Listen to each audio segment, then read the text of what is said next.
Tonight, Republican Congresswoman Nancy Mace, just moments ago, with another attack on transgender women, saying, quote, real women stick together. Posting earlier today, your mental illness will not become my new reality.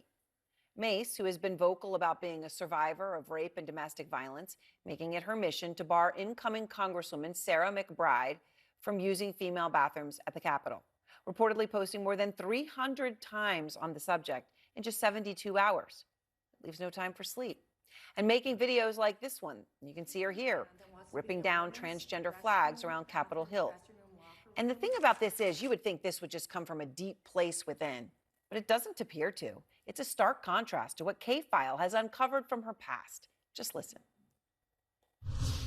I'm pro-transgender rights. I'm pro-LGBTQ. You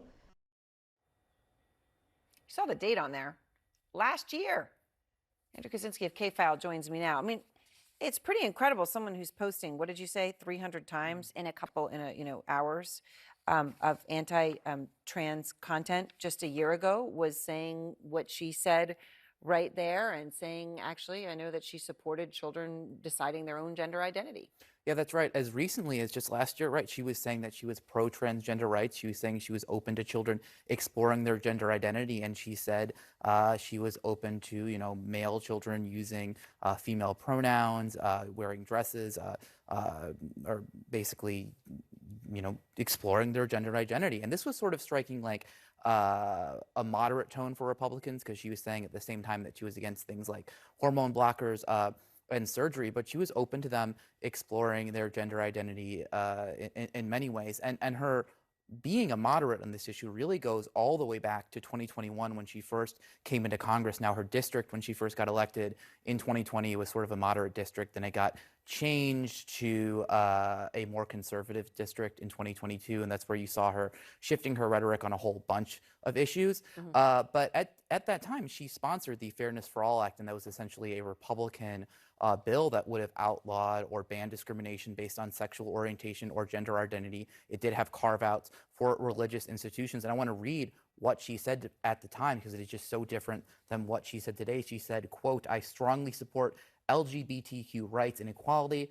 No one should be discriminated against. I have friends and family that identify as LGBTQ. I understand how they feel, and how they've been treated is important. Having been around gay, lesbian, and transgender people has informed my opinion in my lifetime. That was her in 2021. Take a listen to what she was saying in 2023 as well.